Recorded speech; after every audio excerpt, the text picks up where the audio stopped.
Welcome back to another close reading. This time we're going to read, in this video, just one chapter from the book Publics and Counterpublics by Michael Warner.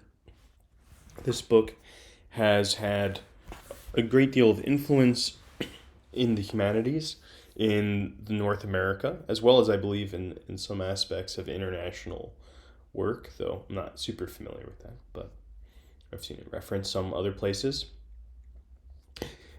Michael Warner, I believe he's in an English department, and one of the things that's really interesting about Michael Warner's approach to publics and counterpublics, so if you saw the previous videos on Habermas, or if you're just kind of thinking about what a public or a counterpublic is that Michael Warner is really going to bring us into the dimension of the public where we have to ask the question, what is our imagination of the public? What does the public require of us in order for us to be able to represent it? So we get into pretty quickly a more literary understanding of what the public is. So here we go. Without further ado, introduction. Publics are queer creatures. You cannot point to them, count them, or look them in the eye. You cannot easily avoid them. They have become an almost natural feature of the social landscape, like pavement. In the media-saturated forms of life that now dominate the world, how many activities are not in some way oriented to publics? Texts cross one's path in their endless search for a public of one kind or another. The morning paper, the radio, the television, movies, billboards, books, official postings. Now note, he's calling all of these texts. This is something that, in the time where this was written, it was very common, especially in English studies, to refer to things that were not just physical, like this is a text. I mean, it's digital for me, but this is a text in the sense that it's words on a page. But texts end up being all sorts of things that include radio, television, that are audio-visual, and even things that might not have that level of concreteness are sometimes called texts. A kind of cultural text could almost be anything. But we get all of these kinds of texts in our everyday life. Beyond these obvious forms of address lie others, like fashion trends or brand names. See, there we go. That do not begin, "Dear reader," but are intrinsically oriented to publics nonetheless. So, are you into streetwear or menswear? Or are you into Gucci belts? Or are you into Yay? All of these different things have different connotations, different meanings. They communicate differently to a public. And so therefore, fashion choices can be seen as part of public address. There's no such thing as a pop song, for example, unless you hear it as addressing itself to the audience that can make it pop. A little bit of wordplay there, but the idea being that the even generic conventions of entertainment, things like a pop song, allow for recognition of them, or like play off the recognition that you have of those generic constraints. And so in that sense, there's a public to it. Your attention is everywhere solicited by artifacts that say, before they say anything else, "Hello, public." Much of the texture of modern social life lies in the invisible presence of these publics that flit around us like large corporate ghosts. Here, corporate, I think, is a play. Yes, both on the sense that corporations, but corporate also means bodily. So they have a kind of bodily presence, but also maybe a kind of commercial presence in our life. Most of the people around us belong to our world not directly, as kin or comrades, or in any other relation to which we could give a name, but as strangers. It's going to be a big term for us in this class, is that the stranger relationship is the one that this class is really about. So I think a lot of times people are coming to the class, they're kind of confused about what the class is about. The name of this class is Public Communication and Controversy. And it sounds like it could be about anything. And the way that it's been taught, I think, historically has maybe also contributed to that. But the reason that this class is about public communication and controversy is that we live in a public world, in a world that's addressed to public in this way. How do we make sense of it? How do we understand the communication that is public, and how do we also participate in public communication? And there's so much work that's done in order to try to understand this. If we begin from the point of view that public communication is talking, giving PowerPoint presentations in a workplace, we kind of have missed the whole boat. Like if we think of public communication as simply us being addressed by official state figures, we've kind of also missed the boat. Because what we have to figure out is, first, where is the public? And I think that the simplest way to think about it is, how do we imagine what it means to address people we don't know? And how do we understand ourselves when we're addressed as those people? There's so many different ways. It's not just one way. How is it that we nevertheless recognize them as members of our world? We are related to them, and I am to you, as transient participants in common publics, potentially addressable in impersonal forms. Most of us would find it nearly impossible to imagine what social life without publics would look like. Each time we address a public, as I am doing now with these words, we draw on what seems like simple common sense. If we did not have a practical sense of what publics are, if we could not unself-consciously take them for granted as really existing and addressable social entities, we could not produce much of the books or films or broadcasts or journals that make up so much of our culture. When someone turns on their phone, they say, "Hey, chat," and they just start talking. All of the things that their speech is composed of are these assumptions that other people would understand what they're talking about. And if you've ever somehow wandered, maybe in the internet, into a community that you're not familiar with, you'll experience this much more palpably. Because people will start talking in a way where you're like, they expect me to know this and I don't, or they expect me to believe this and I don't, or they expect me to value this and I don't. These are the things that publics are made up of. Knowledges, beliefs, values that are assumed to be common in some way. Yet publics exist only by virtue of their imagining. They're a kind of fiction that has taken on life, and very potent life at that. So that's, maybe we should think about, he's going to talk a lot more about it. Well, this idea of fiction, I think, especially because, speaking of texts, the way that we usually approach fiction, or the way that we tend to think about fiction, is as a category in, a bookstore or something. That fiction is versus nonfiction. So fiction is tales, fairy tales, stories, novels, various kinds of genres, science fiction, detective, things like that. And what the main character of a fiction in that approach is that it's not true. It's false. But if you think about it for a while, people often argue about things that happen in fictional worlds. And so what's this argument premised on? Be like, well, what's canon or not in a fictional universe, for instance, this kind of activity that a lot of people engage in. What's that argument based on? If it's all just lies and it's arbitrary, what you would say, it wouldn't make any difference. It's because even fictions have something like kind of coherency and truth within them. And so some things are kind of understood to belong and some things are understood not to belong in a fictional world. Same thing with the fiction of the public. You're never going to meet the public. It's not, as he says, it's not kind of identifiable in a discrete way. But the sense of what belongs in the public and what doesn't, or what constitutes a public and what doesn't, that argument about the public actually makes it into something. That just like the argument about what's really belongs in the Star Wars canon, or what really belongs in the Twilight Saga canon, or whatever, is what makes the world public. Now I know about head canons, which is an interesting addition. We can get to that maybe later as we keep going. Beyond the common sense of our everyday life among publics is an astonishingly complex history. The idea of a public is a cultural form, a kind of practical fiction, present in the modern world in a way that is very different from any analogues in other or earlier societies. Like the idea of rights or nations or markets, it can now seem universal, but it has not always been so. Can you imagine the world without nations? It might be difficult, but you may be surprised to know that the idea of the nation, and like our modern sense of the nation, is very modern, historically speaking. Some people will go back to the 17th century, like 1648, this thing called the Peace of Westphalia. But it's probably more modern than that, honestly, to get to the kind of modern state. Probably thinking about Napoleonic France or something like that. So nations didn't always exist.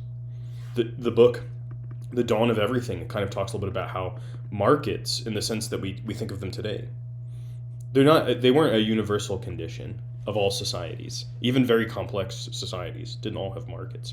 So these things that seem like they just are naturally there are historical. That's one of the big ideas from a lot of these thinkers. We have to see that the public itself is also a kind of historical process that's emerged at a certain moment in history. We might disagree about where it emerged, but it didn't always exist. Its conditions have long been in the making, and its precise meaning varies from case to case, especially now as it has found such variable extension in the post-colonial world. Now, post-colonial world here, referring to the fact that many countries in the world were colonized, and in the 20th century, largely in the 20th century, many of those countries fought or struggled for independence and won independence. Very few countries around the world have not been either colonizers or colonized. Ethiopia, Thailand, and even there you might kind of make some arguments one way or the other, that they kind of have been on one side or the other based on how you look at it. So in the post-colonial world, we're talking about this world that we have today. Now this doesn't mean that there aren't colonies today. There are literal colonies today, still, around the world. And there's also maybe colonial relationships that still exist between countries that are kind of a former colony and a former colonizer that still have an imbalance in whether it's in trade or kind of through the IMF might be sometimes be talked about as neo-colonialism, that who gets to kind of set the conditions for loans through the IMF and what are the kind of burdens of it. So there's all this kind of complicated things, but the post-colonial world refers to the world that we're in. There are ambiguities, even contradictions in the idea. As it is extended to new contexts and new media, new polities and new rhetorics, its meaning can be seen to change in ways that we have scarcely begun to appreciate. This book brings together 8 essays on the theme, what is a public? The essays try to show that this deceptively simple question introduces an immense variety of inquiries. Properly understood, it can reframe the way we understand literary texts, contemporary politics, and the modern social world in general. Tall order. That's kind of what I'm up to too. What is a public isn't a question that's interesting just because it's like a philosophical puzzle. It's interesting because as you begin to ask it, your view of lots of other things might begin to change, might begin to shift. Perhaps because contemporary life without the idea of a public is so unthinkable, the idea itself tends to be taken for granted and thus little understood. What discipline or method has a claim to say much about it? How would one go about studying it? People often speak these days not just of the public, but of multiple publics. And not without reason, since the publics among which we steer or surf. So, here he's thinking about web surfing. We don't even do that anymore. Nobody surfs the web, which has always kind of been a mixed metaphor. But we scroll. So all the stuff that you scroll past, if we were going to update it, maybe that's what we would say, are potentially infinite in number. In one way, this makes the analytic question tougher. Publics might all be different, making generalization difficult. In another way, to emphasize multiple publics might seem to get rid of the analytic difficulty completely. Since publics are all different, why generalize? And there's a kind of academic argument in the background here.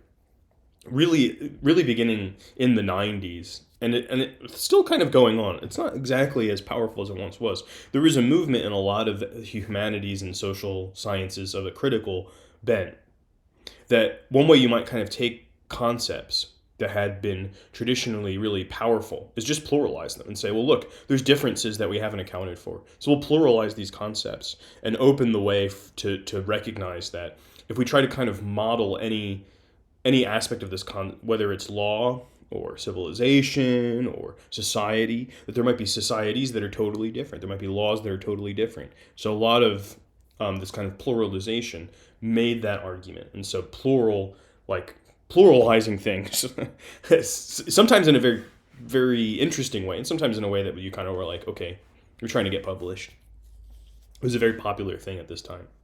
And he's kind of doing it too, but he's thinking about how we, what it means to do it. So he's kind of trying to be reflective about it. But to speak in this way only defers the question of what kind of thing a public is, how publics could be studied, how you know when one begins and another ends, what the different kinds of publics might be, how the differences matter, how the history of the form might be told, and how it might matter differently for different people.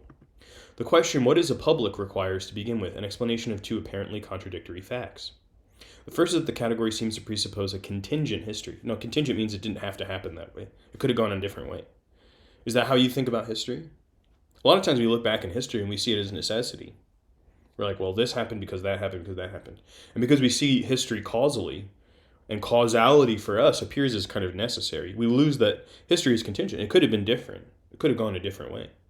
So that's one aspect of it. Varying in subtle but significant ways from one context to another, from one set of institutions to another, from one rhetoric to another. The second is that the form seems to have a functional intelligibility across a wide range of contexts. So, wide range of contexts globally, if you go back to the idea of the post-colonial world. So if Habermas is really focused on European bourgeois public in the 18th century, and you might think about kind of the coffee houses in England. Well, what does that mean? What does that mean when you go to some place like Tamil Nadu in India, and people are kind of like reading newspapers aloud to a lot of other people because not everyone is literate? Is that the same or different? Is that a public or not? Do you have to be literate to be part of the literary public? If someone's reading a paper in Tamil aloud to you. So one of the things he's saying is like, well, look, they're all different, but there is something about them, even when things are really different, that we recognize as public. So what is that bit? How can both be true at once? How could readers in 18th century London and filmgoers in 21st century Hong Kong belong to publics in the same way? Does it make sense to speak of a form common to both? Can it be described in a way that still does justice to the differences of setting and medium? A public is inevitably one thing in London, quite another in Hong Kong. This is more about more than the truism it might appear, since the form must be embedded in the background and self-understanding of its participants in order to work. Only by approaching it historically can one understand these preconditions of its intelligibility. That sounds fancy, but it's really not. So only by approaching it historically, meaning like, we can't just describe it philosophically, like here's what a public is. Say, well, how did it form? So if we're talking about filmgoers in Hong Kong, when did the cinema houses begin? How did people understand them? What's the historical evidence of it? Did people write about it in newspapers? Where do they talk about this stuff? How does it actually work? The empirical side of things. So sometimes you might think about history as just kind of a bunch of ambient facts, but historical research is empirical. It has to look at evidence and documents. So that's the first thing we need. And then preconditions. Preconditions just mean the things that we need to know before we get to the question. So those kinds of historical pieces of evidence of its intelligibility. How is it intelligible to the people in it as a public? How did that come about? What were the things that were necessary? Was it something like maybe periodicals for cinema that existed that allowed people to be like, oh yeah, going to the movie is a way of being in a public because we can write about it? Or maybe not, I don't know. It depends. To address a public or to think of oneself as belonging to a public is to be a certain kind of person, to inhabit a certain kind of social world, to have at one's disposal certain media and genres, to be motivated by a certain normative horizon. We talked about this in class. Normative means like, what ought we do? So if I consider myself a public person, or kind of I'm involved in a public, I have some concerns that go beyond me, my personal life. I have some concerns that concern the public good. What's good for the public is part of my normative horizon. Or, I mean, even if I have that, I mean, I might be kind of like an evil villain, and I'm still kind of concerned with how this affects the public in some way. But usually we're focused on the good part, as opposed to like, how can I harm the public, like a Lex Luthor style villain. Not usually what's going on. And to speak within a certain language ideology. Language ideology, there's so many different aspects of this. But you might think about, in a context, going back to Hong Kong, where many people speak in Hong Kong different languages. Cantonese might be kind of the majority language, but speaking in Mandarin would mean one thing. Speaking in English would mean another thing. So which language do you choose to have publicity in? Or also, there's all sorts of things about language ideology. Susan Gall and Judith Irving, I hope I didn't flip their names around, are the two scholars who have written a huge amount about language ideology, really interesting stuff. That they've observed in different parts of the world about how these kind of patterns of how people kind of bring extra meaning into speech and which they call ideology. And I think it's justified to call it that if you read the work. No single history sufficiently explains all the different ways these preconditions come together in practice. Yet despite this complexity, the modern concept of a public seems to have floated free from its original context. Like the market or the nation, two cultural forms with which it shares a great deal. It has entered the repertoire of almost every culture. It has gone traveling. The scope of this translation to new contexts might tempt us to think of publics only in systemic or acultural terms, much the way markets are usually understood. I just want to go back for a second. Given that how kind of obvious publics are, it's hard to imagine it, partly because it's difficult to imagine an alternative. So I'm going to give you kind of like a made-up version that I think is pretty close to maybe what it might have been like in some cases before there was a public. Let's say you're sitting around in your home and you're talking in the context of a family. That sense of the intimacy that you have in the family, which itself is also historical, isn't that odd to think about? Family life and the things that feel to us like natural feeling didn't always exist. Lots of people have worked on the social history of family to show that kind of intimate forms developed around certain practices that weren't always there, weren't always available to people even. But that context of the family might be different from the public.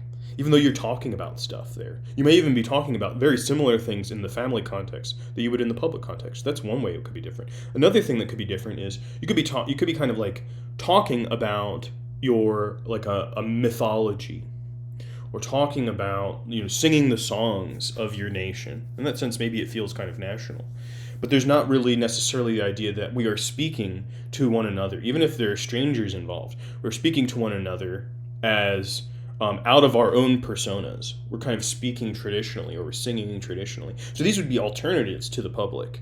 And it might be difficult to imagine a moment where most communication was like that. Because today, most communication, I imagine when I say something, to be coming from my persona. And other people understand it as it coming from my persona.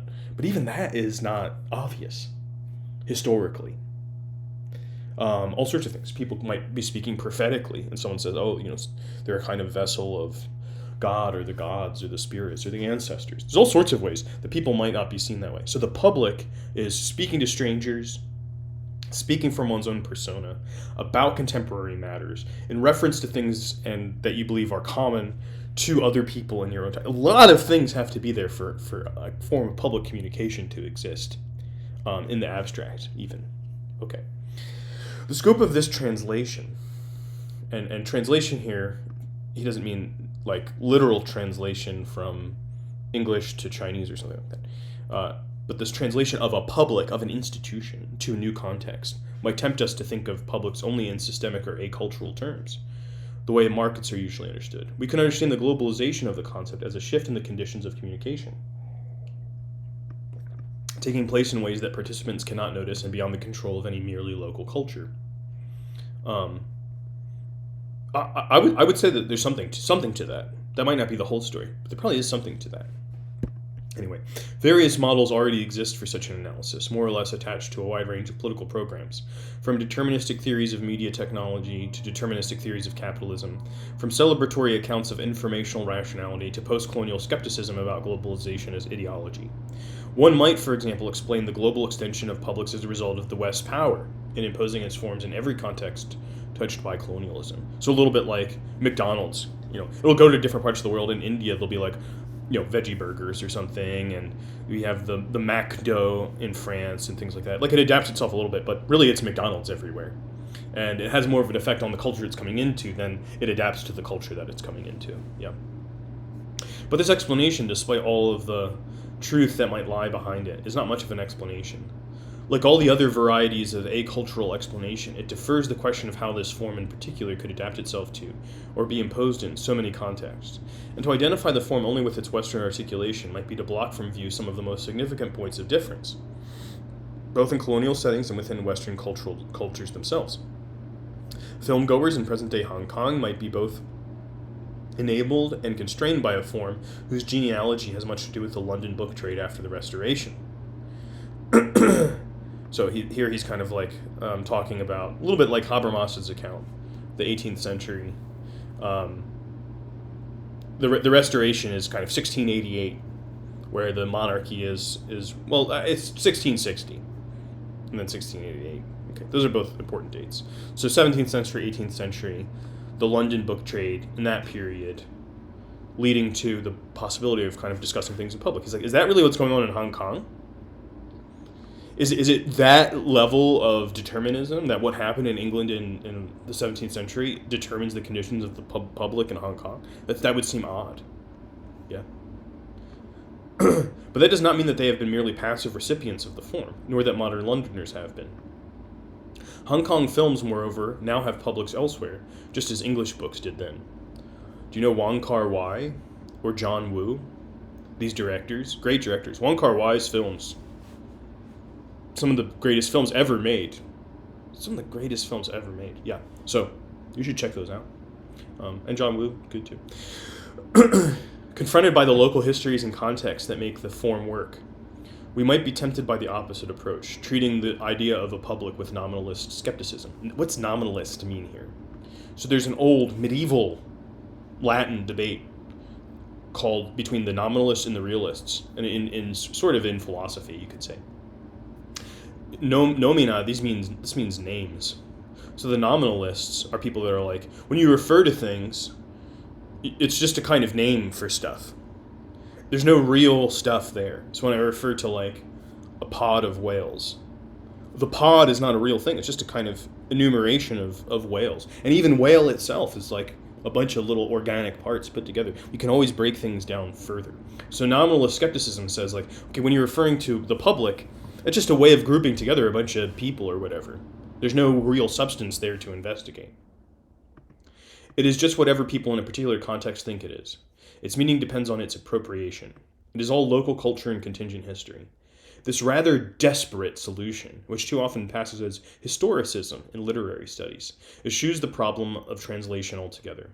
Obviously, I think the generality of the form in the contemporary world requires more reflection. I suggest below, in fact, that the idea of a public has a metacultural dimension. It gives form to a tension between general and particular that makes it difficult to analyze from either perspective alone. It might even be said to be a kind of engine of translatability, putting down new routes wherever it goes. I have to try to describe both the historical path by which publics acquired their importance to modernity, and the interlocking systematicity of some of the form's key features. Though I concentrate on Anglo-America, my hope is to provoke more comparative discussion of a form that has been one of the defining elements of multiple modernities. To develop the topic exhaustively is beyond the reach of this collection. Thank God. Here I try to dig below the intuitive sense we have, as members of a modern culture, of what a public is and how it works. It's just funny. It's funny that in academic work, being like, an exhaustive account would be good. Be like, look, I've done the exhaustive account. There's like nothing left. But I think to most people, this just sounds exhausting. Be like, yeah, I don't want to read the exhaustive account. But usually that's what academics are saying. They're like, I'm not going to be able to do it. Not enough space. I need an entire library to do it. Or whatever. So don't attack me for missing something, because academics will also do this. They'll be like, you forgot to cite all of these books, including all of my books. The argument, as developed in the title essay, is that the notion of a public enables a reflexivity in the circulation of texts among strangers, who become, by virtue of their reflexively circulating discourse, a social entity. I hope that the explanation below will render this cryptic formula clearer. So when people kind of are in public, and they're like, oh, you know this thing that I also know? You know Ninja? This wouldn't be surprising to anybody. They'd be like, yeah, who doesn't know Ninja? Or, you know LeBron James? Yeah, these are like too famous for us to think about. But that's because we have so much public information at our disposal. It's like really obvious. You have to think back to maybe certain contexts in which what would be able to be talked about, what would be kind of recognizable, and you could expect other people who you don't know to recognize. How that depends on the circulation of physical media, some kind of print or image that you could expect to be circulating so that you could refer to it in a contemporary way. If you didn't have that, what things you appeal to? Well, you might appeal to like religious culture, things that are kind of part of a traditional culture. That would be the commonplaces there. So when he's talking about modernity, one thing, I mean, there's a lot of problems with thinking about modernity, I would say. I have my beef with modernity. I used to be an editor for something that had to do with modernity, so it's like an ex of mine. I have mixed feelings about modernity as a concept. But anyway, if you were to kind of distinguish between tradition and traditional life and modernity, in terms of discourse, one of the differences would definitely be that in modernity, we expect people to know things that are circulating, media that are circulating in a contemporary way. In a traditional kind of setup, we would talk about stuff. We would expect other people to know things. But there wouldn't be necessarily that much that would be circulating that would be new, or news that you would expect people to be able to know about, and that you would know about yourself. Yeah. So this idea of the public does have some consistency despite the wide variety of its instances. The social worlds constructed by it are no means uniform or uncontested, but they are nevertheless marked by the form in common ways. The paradox is that although the idea of a public can only work if it is rooted in self-understanding of the participants could not possibly understand themselves in the terms I have stated. Among other reasons, it seems that in order to address a public, one must forget or ignore the fictional nature of the entity one addresses. Hey, chat. Among other reasons, it seems that in order to address a public, one must forget or ignore... Yeah, sorry, I just read that. The idea of a public is motivating, not simply instrumental. It is constitutive of a social imaginary. So this is a term... Usually we use this term as an adjective. Something is imaginary, which just means it's not real. When it's used here as a noun, a social imaginary, it means something a little bit different. It means that there's like, within your imagination, you have elements. So you have things that come out. You don't like come up with everything in your imagination. Even if we were to think about imagination in the very, very limited form that people tend to think about it, which is like the stuff that you do as a child or in daydreaming or things like that. Maybe dreams come into it a little bit. But even if we were to think about it that way, like what are imaginary games made out of? If you look at kids, they make imaginary games out of the media that they consume. And they throw in a bunch of different ones. They throw in Dora the Explorer. They might throw in the Power Rangers. Well, not anymore. They would throw in the Transformers, right? So Dora would be a Transformer. They might mix and match stuff. But they're getting the elements from things that they know. Or from things that they see in the world. From experiences that they have. Well, that doesn't change when you're an adult. The way that you understand the world, and it is about understanding the world, because when we talk about imaginary, how we interpret things in the world is also an imaginative process. When I understand something as, I understand this as a clap. That understanding of it is imagination. That is a clap. That interpretive work I do. Well, that's a simple one. That's one that's not controversial. It's much more interesting when we kind of think about controversial ones. Controversial interpretations of the world and the elements that go into making them up. So, what constitutes something like a border? What's people's imagination of a border? Yeah, it's a very, very contested imagination of what constitutes a border. A lot of people forget that borders exist inside of the country everywhere. Every airport has a border. A lot of people imagine a border as something that surrounds the country, and therefore you kind of work at the edges of the country in order to kind of do something that distinguishes the country from outside and inside. Yeah. But what about all the borders at the airports when people are already inside? Or what about all of these other areas that have U.S. sovereignty, like U.S. bases all around the world or things like that in the United States?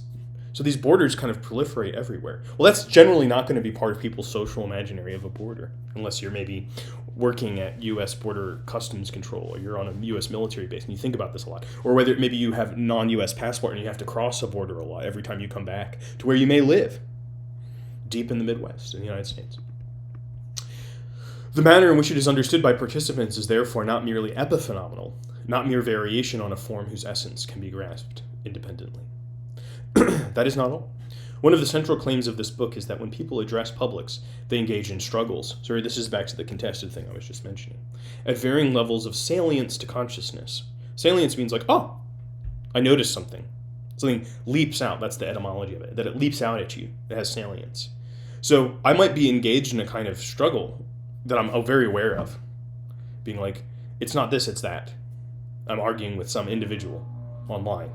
Or maybe it's a bot. Or it's just an imagination of a public, whatever. But sometimes I might be doing this. I might be engaged in a struggle that I'm not myself fully aware of. And that can happen in lots of different ways. Where you just be like, that doesn't seem like the right word. It just kind of feels wrong. You're not really sure why. Or you might be totally unaware of it. You might kind of like have a propagandized vocabulary for understanding the world. Not you alone. I'm not calling you out. We all do to some extent. Where you don't realize that, for instance, my favorite example, which is carbon footprint, which was that feels like a neutral term for a lot of people, but it was an effect of a propaganda campaign by British Petroleum. So we might not realize that we're engaged in these struggles sometimes. So that's why they're at different levels of salience. Over the conditions that bring them together as a public. The making of publics is the meta-pragmatic work newly taken up by every text and every reading. What kind of public is this? How is it being addressed? These questions and their answers are not always explicit, and cannot possibly be fully explicit ever. But they have fateful consequences for the kind of social world to which we belong, and for the kinds of actions and subjects that are possible in it. One example is shown on the cover of this book. Do I have the cover? I don't really have the cover, so you can kind of Google it.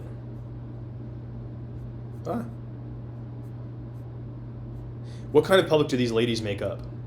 Posing for each other's cameras at home, they might seem not to be public at all.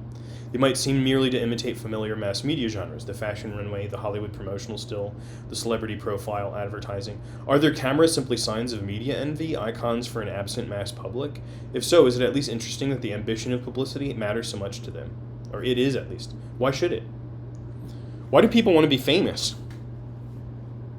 I mean, you might say, oh, because they want to get rich. Okay, but some people want to be famous even at the expense of being rich. They might like give up some money. So what do we make of that? Sorry, I'm just getting my coffee. What do we make of all that? Hard to say. Maybe you can think of some examples. Why do people want to be famous? That's not the only way to ask this question. I think that's just one way to kind of think about why publicity matters to people, even when the public might not seem to matter to them. Sort of does. Can't be famous without a public. Yeah. As it happens, the photograph comes from a collection of photo albums compiled by a circle of drag queens who came together from the mid-50s to the mid-60s in a New Jersey house they called Casa Susana, excuse me. Other snapshots from the series can be seen in the magazine Nest. The suburban domestic scene in which we find them, paneled and centrally heated, is being put to an unusual use. It is a space of collective improvisation, transformative in a way that depends on its connection to several publics, including a dominant and alien mass public. To most people in that mass public, of course, these queens would be monsters of impudence, engaged in nothing more than flaunting. The private setting protects them from an environment of stigma, but clearly their aspiration is to a different kind of publicness. And if you've ever seen the documentary Paris is Burning, and if you haven't, you should. I'm giving you a lot of movie recommendations with this one. You can see also a kind of aspiration to publicity and to publicness that's examined in kind of great depth and detail there. Also with drag queens. The ladies of Casa Susana are doing glamour, which for them is both a public idiom and an intimate feeling. Its thrill allows them to experience their bodies in a way that would not have been possible without this mutual witnessing and display. And not theirs alone. They must imagine that each of their cameras allows the witnessing of indefinite numbers of strangers beyond the confines of the room.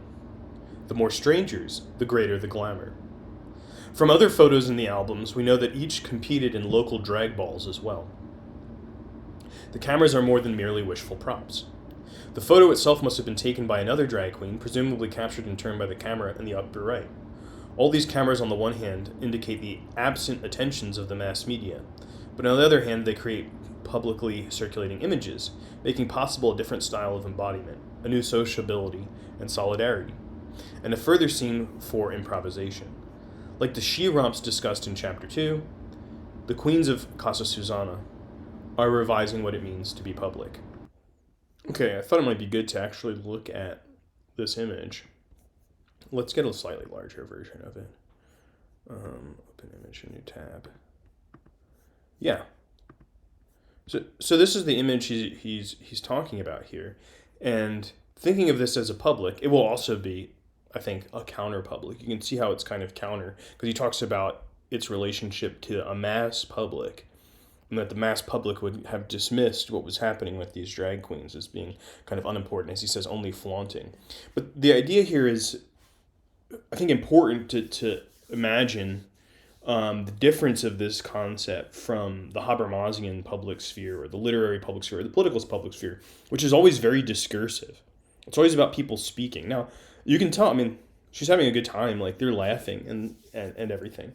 And I'm sure that we were talking to each other. But one of the things that's fascinating about this image is an image of the public sphere, other than the fact that it's in Casa Susana, so it's ostensibly in a private residence, which of course the salon of the French 18th century also were, but that's not how people often imagine publics today, or counterpublics, is that it's based around, as he says, kind of intimate feeling, the feeling of glamour that comes with being photographed and kind of striking a pose. Later it will be voguing, So that itself is part of the imagination of a public. That imagination of a public, of strangers, kind of seeing me, appreciating me, recognizing me, hearing me, or talking back to me, whatever it might be.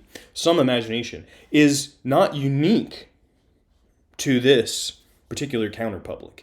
That is part of every public, including the mass public. I think that's the big idea to take away from this particular image. Okay, going back to the text now. In many ways, the unending process of redefinition, always difficult and always conflicted, can be strategic, conscious, even artful. Much of the art of writing or of performing in other media lies in the practical knowledge that there are always many different ways of addressing a public, that each decision of form, style, and procedure carries hazards and costs in the kind of public it can define. The temptation is to think of publics as something we make, through individual heroism and creative inspiration, or through common goodwill. Much of the process, however, necessarily remains invisible to consciousness and to reflective agency. The making of a public requires conditions that range from the very general, such as the organization of media, ideologies of reading, institutions of circulation, text genres, to the particular rhetorics of texts. Struggle over the nature of publics cannot even be called strategic except by a questionable fiction, since the nature and relationship of the parties involved in the game are conditions established metapragmatically by the very notion of a public, or by the medium through which the public comes into being. It is kind of hard to work out what he's saying here, but I'm going to give you a very weird example, which is, are the rules of a game strategic?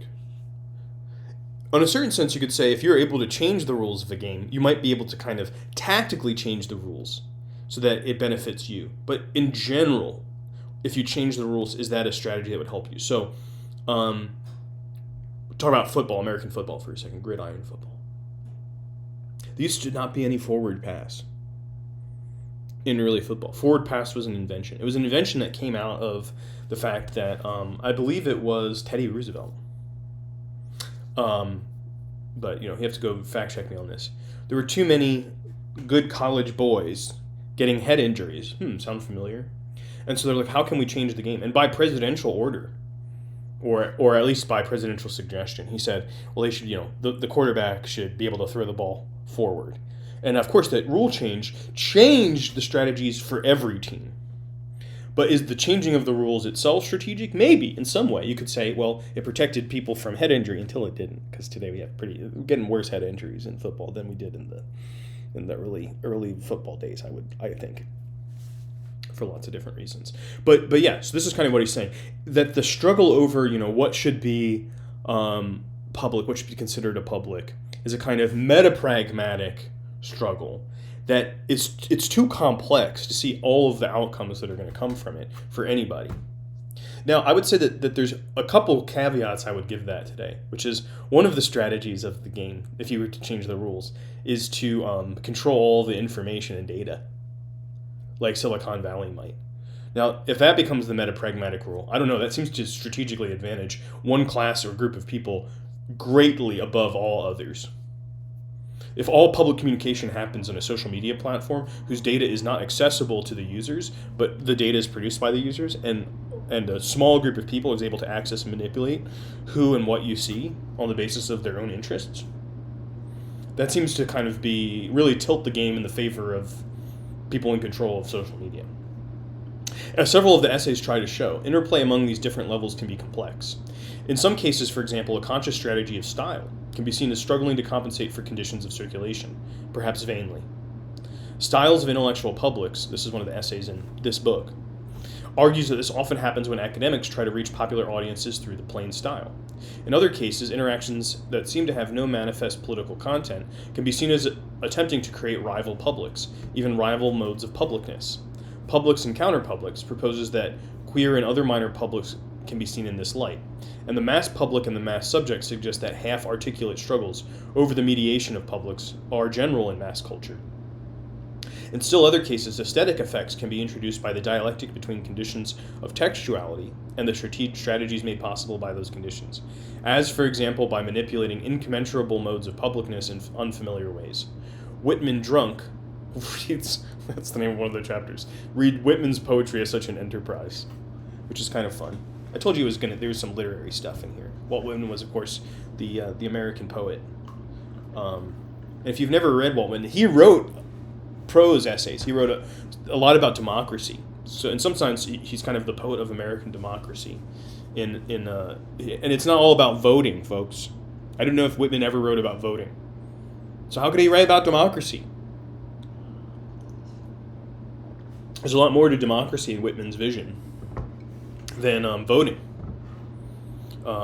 He did write about Abe Lincoln, "Oh Captain, My Captain."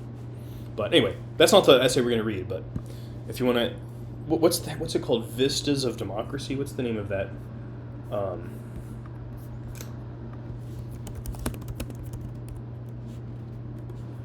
Yeah, Democratic Vistas is the name of Whitman's text on democracy. This book proposes, in other words, a flexible methodology for the analysis of publics. It tries to model, through a range of case studies, the sort of multi-leveled analysis that I think is always demanded by public texts. That, at any rate, is the best face that can be put on a collection that is heterogeneous for plenty of other reasons as well. The essays that follow were written for different occasions, over more than a decade. A few of them could be described as queer theory, others as public sphere theory, or simply as literary criticism or cultural history. I do not try to resolve all the generic or methodological unclarity that might result, let alone the conceptual and stylistic shifts from older essays to more recent ones. My consolation for the embarrassment of inconsistency is the very heterogeneity of the essays might help to suggest the range of projects that can spring from my central theme. Now, if you're in my class, we're only going to read one of these essays, so you don't need to worry too much about that. But if you're inspired to read other ones, you might say, like, oh, this one feels different, and that's what he's talking about there. On some points, I do think the method is consistent. It is essentially interpretive and form-sensitive. I urge an understanding of the phenomenon of publics that is historical in orientation and always alert to the dynamics of textuality. The mode of proceeding in this book will therefore seem strange, possibly silly to those in the social sciences, to whom the public is simply an existing entity, to be studied empirically, and for whom empirical analysis has to mean something more definite, less interpretive, and attention to the means by which the fiction of the public is made real. We do public opinion polls. That's the public. As you can see, I have nothing but disdain for such attitudes. And I agree with Michael Warner that that's not the way to go.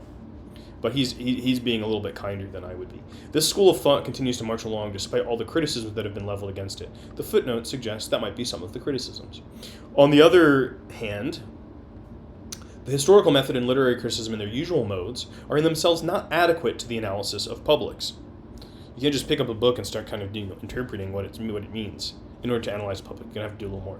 Analysis can never begin simply with the text as its object, as literary criticism is wont to do. Want means, often does. Publics are among the conditions of textuality, specifying that certain stretches of language are understood to be texts with certain properties. This metapragmatic background, itself of infinite complexity, must be held up for analysis if we are to understand the mutually defining interplay between texts and publics. Publics are essentially intertextual frameworks for understanding text against an organized background of the circulation of other texts, all interwoven not just by citational references, but by the incorporation of a reflexive circulatory field in the mode of address and consumption. Okay, that's very abstract. Let's read one more sentence and then try to work through it. And that circulation, though made reflective by means of textuality, is more than textual, especially now in the 21st century, when the texts of public circulation are very often visual, or at any rate, no longer mediated by the codex format. Okay, what does he mean by the codex format? You're like, oh, I've never heard of that file format. Here's a codex. This is a codex. We call it a book. It has a cover and pages. Now, books, from the point of view of a longer history, were not always codices. That's the plural of a codex. We're not always codices. You've heard of scrolls, or papyrus rolls, or there are all sorts of things, tapestries, all sorts of ways that books have been produced that were not always in codex form. Codex form is kind of a late invention. Books have been around for a long, long time. Codices, less amount of time. So that's one thing that he's talking about. So let's go back to this bit about textuality. So he says publics are essentially intertextual frameworks for understanding text against an organized background. So again, text doesn't just mean a book. It doesn't just mean even words. It means anything that's kind of available for public interpretation in his account. And so, what are some of the kind of things that are in the background that allow us to interpret these texts? Well, what genre is it? Is it a meme, or is it is it a kind of a business email? How do I know these things? How am I aware of these conventions? Well, that's part of the intertextuality of being a public subject, is I'm able to recognize and kind of make judgments just about what kind of a thing I'm reading when I come across it. It doesn't kind of get labeled always. I have to know some of those genres in order to participate in public life. But also that texts call out to each other. That's the citational reference. That a text will sometimes literally, like an academic work, will literally cite other texts, right? And if you ever try to read academic work, as we're kind of doing right now, I would say the way he's writing this in the introduction is still kind of chewy, but not as difficult as many academic texts are, because you're thrown right in the middle of a whole kind of conversation that you may have no idea about. You're just like, what? And all of those citations are kind of links to the intertextual conversation that's happening in that particular academic public, is another way to understand it. But the other thing he says, by the incorporation of a reflexive circulatory field in the mode of address and consumption. A lot of things can be said about what he means by that, but why do you read stuff if you do read stuff? A lot of people read stuff in order to talk about it. I read the news so I can talk about it with people. I read books because I can go to book club and talk about it with people. I like to have a way of consuming media that allows me to then see how other people consumed it. There are almost every video game that has been released, even like really tiny minor ones, has a subreddit where people are constantly talking about it. Some of the most active subreddits are just people talking about the video games they play. Whole publics form around this. And sometimes it's because people want to get better strategy. People just want to talk and enjoy the fact that the thing that they experience is experienced by other people. So this is one way to think about what we mean by that incorporation of a reflexive circulatory field. That I can consume something and then talk about it, and then people will talk about it, then I'll consume that, and so on. Okay. For all these reasons, the phenomenon of publics requires a disciplinary flexibility. The exigency of such a flexible method might account for the relative invisibility of the form as an object of sustained inquiry in academic thought. Half of the essays are new. The others I collect here because of their bearing on the theme. One or two have complex histories of their own. The Mass Public and the Mass Subject was written for a 1989 conference introducing the English translation of Jürgen Habermas's Structural Transformation of the Public Sphere. You can't get away from this guy. You see why I assigned this text? Everybody's responding to it. Well, I actually didn't assign this text. I assigned a very, very shortened summary that he wrote about it.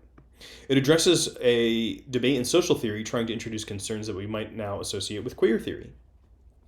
And you're like, what's queer theory? Well, queer theory is a movement of theorizing about, so we talk about norms and kind of normativity. One of the things that queer theory does is say, well, even that idea of normativity itself is itself a value. Because normativity is often based on the idea of, like, in a kind of deeply ideological way, it's maybe not always immediately apparent, is based on the idea of imagining the kind of person for whom the norm is. And that person is usually a subject that is heterosexual, as well as possibly also male, white, privileged in certain ways, right? So this is kind of the idea of queer theory. Well, let's look at these norms, and they do this in all sorts of different ways, queer theorists. Sometimes it's literary theory, sometimes it's political theory, of looking at the norms of a certain kind of practice and saying, can we interpret those norms themselves and see what's going on? Okay, I'm trying to summarize a very heterogeneous field of research, but that's one way to understand what queer theory is about. In 1989, of course, queer theory was not yet a recognizable enterprise. I could not write that essay now. Its emphases might be very different from those of the more recent essays. I've not tried to rewrite it for consistency, partly because I do not know if it would even be done, and partly because the essay has been cited by many others, and it seemed best to leave it in its original shape. Sex in Public, on the other hand, was written almost a decade after the Mass Public and the Mass Subject, co-authored with my friend and collaborator Lauren Berlant. It too owes much to the context that gave rise to it, in particular its attempt to redirect the field of queer studies. Now, I thought about assigning this essay, Sex in Public, and I think if you're interested in that topic, it's really worth reading. I didn't assign it for a number of reasons, mostly because it's just kind of intellectually complicated in the first bit. But also they talk about, I think it would probably be, without a little bit more prior reading, it would be easy to misinterpret what they're talking about in that essay. One thing that they do in the essay is they go to kind of like a sex show. And one of the things that's happening in the show ends up being someone kind of doing erotic vomiting, which I have to say is not for me.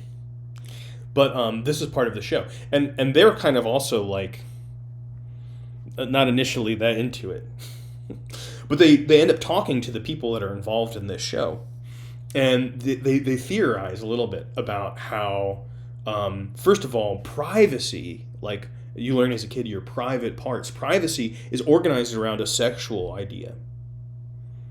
When you need privacy, what is private? The whole kind of like huge culture war around bathrooms and private space within public spaces can be seen to have all these sexual anxieties around it. So that's one of the things that they talk about. But then they also talk about, well, maybe one of the things that we should do is kind of challenge that separation, that sex is what is for the private world and not. Because one thing that does is it pushes out people who are already sexualized. From women to kind of queer people, all sorts of people who appear to the public as being sexual objects, and therefore they're not allowed in public. We can kind of see this happening with in Syria right now. The new government in Syria. There have been some kind of things circulating that random preachers will be getting on public transit and enforcing a new rule. We don't know where it's coming from, but the rule is women must be fully covered. Because if not, it's sexual, and therefore it's not allowed in public, right? That's a kind of easy way of seeing it. But it happens all over the place. It happens in workplaces. And sometimes it happens in a very kind of like interpersonal way. Well, someone will come up to you and be like, are you sure that's appropriate to wear to work? Be like, what? This is my outfit. Be like, I don't know if your midriff should be showing. Like, what's allowed to be in certain places and what's not is part of a kind of public argument, but the public argument wants to, the dominant part of that wants to push that argument back into the private sphere. That's too sexual. But the other thing is, what's sex? What constitutes sex? Both a sex act, but also sexuality itself. Is it possible to have public life that's distinct from sexuality? And their argument, I would say, is probably not. And then we get a kind of, by not acknowledging that, we get this kind of like pathological public sphere that both organizes itself around the separation of the public sphere from sexuality, but also is constantly like sexualizing things but not admitting it, and then it does weird stuff. So that's a reason to read that essay, but also kind of think about your own examples. Many of its arguments I have pursued elsewhere in non-academic work of a political polemic titled "The Trouble with Normal." It serves in the context of this volume as a case study in struggles over the mediation of publics. The first two essays stand together as a kind of general introduction of the subject. Public and Private, which was conceived for a planned volume called Critical Terms for the Study of Gender and Sexuality, reviews the conceptual complexity of the terms public and private, traces the major debates of public sphere theory, and introduces the idea of counterpublics in relation to feminist and public sphere theory. The next essay, Publics and Counterpublics, treats the complexities of the public as a noun. This essay, more than any other, stands at the heart of the present volume. Yay! I think that's the one I assigned. I have to go double check. Elaborating the idea of a public as I have presented it in this introduction. Doubtless there are other stories to be told about the coherence or motivated incoherence of the essays. For some readers, perhaps, the central story here will be one of queer theory. Certainly a major motivation of the essays, without exception, has been to bring some clarity to the process of which people have made dissident sexuality articulate. How they have come together around non-normative sexualities in a framework for collective world-making and political action, and how in the process people have challenged the heteronormative framework of modern culture, while also availing themselves of its forms. How those forms of collective action and expression mediate the sexualities and identities they represent, and how many of the central aspirations of the resulting queer culture continue to be frustrated by the ideological and material organizations of publics, both of dominant culture and of queer culture. People who are gatekeeping. Yeah. The essays are examples of this process, not just analyses of it. They are the means by which I try to articulate a place in the world. This is especially true of the mass public and the mass subject and sex and public, both of which were written against what at the time feels like huge blockages in the sayable. Well, what's the sayable? It doesn't mean just like what he was able to articulate, though that might be part of it. But what was kind of like permissible to say, and also what there was a language to say. This is a disturbing example, but I use it a lot, partly because it is disturbing. The idea of domestic abuse, which is now codified in law, as far as I know, in the United States, in every state, domestic abuse is a recognized crime. And recognized actually as a special status of crime sometimes where law enforcement officers have to specially train for domestic abuse. Domestic abuse was not in the language for a long time. So it was understood as a private affair. A man was allowed to beat his wife and his children. And maybe some people were like, ooh, that's, he goes a bit too far, or kind of looked down on something. But it was not a public issue. And there was a long history of struggles by the feminist movement, and even that, before that, the temperance movement, which is kind of like a proto-feminist movement in a lot of ways in the United States. It was largely led by women, and a lot of the criticisms of drinking were, and you should see how much people used to drink. If you think people drink a lot now, crazy amounts. That the drinking was connected to poverty and violence in the home. That the making of that public, that issue that was thought to be kind of shameful to bring up in public, has been an achievement in some ways, even though we've certainly not solved the problem of domestic abuse, not even close. But the fact that it can be recognized and publicly addressed as a problem makes us able to do so many more things.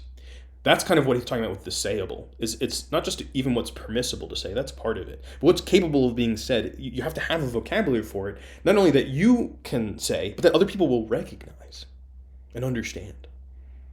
So when we're talking about the public sphere, it also includes things that are that basic and that difficult to try to fight for. Can I get people to understand what I'm talking about? The way I pursued this project of self-clarification, however, increasingly put me at odds with the identitarian gay movement. Identitarian? I wonder what he means by that. Let's see. Let's read a little more. The period over which these essays were written was one in which the American lesbian and gay movement enjoyed increasing visibility and considerable measure of success. Yet I became convinced that it paid a high price in this process. The movement had embraced as the definition of its own constituency a privatized notion of identity based in the homo-hetero language of sexual orientation. Along with many other academics who were developing the field of queer theories in the 1990s, I thought this language distorted sexuality in politics. This might be confusing to you because probably if you are, whatever your politics are, this homo-hetero language is familiar to you. Again, this is kind of part of the public language argument. And you would be like, what do you just want gay people to describe themselves differently?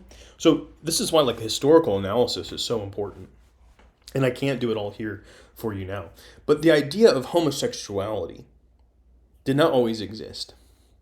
Sometimes people will bring up kind of ancient Greek culture, and I think that is a good one to go to. In my other class, we're going to be reading the Iliad. And we're going to be reading the piece where Achilles is really just pissed off that he didn't get his prize, which was a woman. But what ends up motivating Achilles is the death of his lover, who is a man. Is Achilles gay? Is Achilles bi? In some sense, we don't realize how much kind of historical interpretation would go into saying one of those terms. And those would probably be misinterpretations. Because sexuality was not organized in the way that our sexuality is organized. And you might even think about it this way, where some people have types, of that they're into. Not all of those kinds of preferences are seen as sexualities. They're just seen as preferences. So why did some things become kind of biologized? Some kind of sexual preferences or orientations become identities, and some don't. And for us, it's been so accepted that to be gay or to be homosexual is an identity that it's hard to imagine an earlier time. But that earlier time is not that long ago. There are all sorts of different languages that existed. So that's kind of what Michael Warner is talking about with the identitarian gay movement. The idea that being gay as an identity is the thing that people fought for. He was like, that was maybe a mistake.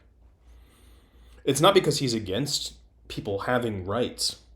It's because he was thinking of a different way that this might have been formulated than around identity. Queer theory, meanwhile, got to be very good at redescribing non-normative sexualities and the flaws of identitarian thinking. But partly because the field relied so heavily on psychoanalytic theory for this purpose, it was somewhat less adept at describing the worldliness of sexuality and the conditions of the social movement form. So you think about psychoanalysis, and he's not necessarily dismissing psychoanalysis, but psychoanalysis, like, what's the scene of it? Well, you're lying on a couch and you're talking to an analyst. So it's kind of very individualized. Well, what about the social formulations of it? That's kind of, it's not, psychoanalysis might talk about that, but it might be harder. So this is another way that various kinds of vocabularies or even, you don't have to think of psychoanalysis as a science, but various sciences also would be limited in their approach to understanding things. They wouldn't be able to see everything that was necessary. As I began speculating on the close relationship between sexual cultures and their publics in the modern context, I came to the conclusion that one of the underlying flaws of the gay and lesbian movement was the way it obscured and normalized the most compelling challenges of queer counterpublics. This is the argument of The Trouble with Normal. That book was written in an attempt to reopen some communication between the organized movement and those who were increasingly disaffected from it. It does not use the vocabulary of public sphere theory explored here, yet the arguments of that book and this one are, I believe, mutually illustrative. The Trouble with Normal is an odd book in many ways, perhaps not least in trying to advance an analysis of publics, while also trying to rally a public rhetorically.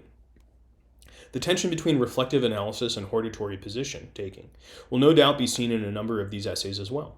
It is rather more than the usual theory-practice dilemma, which concerns me very little. The problem in this case is that the preconditions of rhetorical engagement with publics are the object of an analysis that is motivated in large part by a rhetorical engagement with a public. Conceptually, this is like trying to face backward while walking, which is possible, but just hard.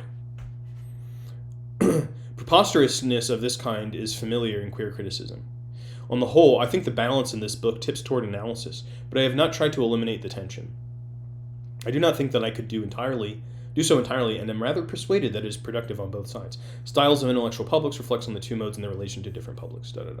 So we are reading an introduction here, and I actually like reading introductions where they tell you what every chapter in the book is going to do, because in some sense it allows me to choose which chapters I want to read. And we're not going to read every chapter, but you get a sense of the whole book here by him telling you what every chapter does. Okay. The other motivating subtext of these essays has been the long conversation, now of some 15 years' duration, with my colleagues in the Center for Transcultural Studies. There, more than anywhere else, I've found not just comprehending readers and tough critics, but not just friends whose brilliance was constant inspiration, but a sustained environment for collective thinking. Much of the work in these essays emerged from dialogue, in a way that I cannot do justice to here. More people than I can name took part in the conversation. Obviously, Lauren Berlant has been a collaborator of a special kind. Even where they are not named as a co-author, as in The Trouble with Normal, they have been a tacit partner. Ben Lee and Dilip Gonkar have been the organizers and catalysts for the Center's discussions. To them I owe an unpayable debt. It is my hope that this book, insofar as it contributes to anything, will direct attention to the distinctive intellectual project of the Center, now finding rich realization in the work of so many of my colleagues. Blah, blah, blah. I'm not going to read all of them, but, some of them are very famous. One of them even went to the same graduate program that I did. Okay. All right, so that's going to be the end of this video. Stay tuned for the next one, where we will read The Public Counterpublics, which I believe is chapter 2 of the book.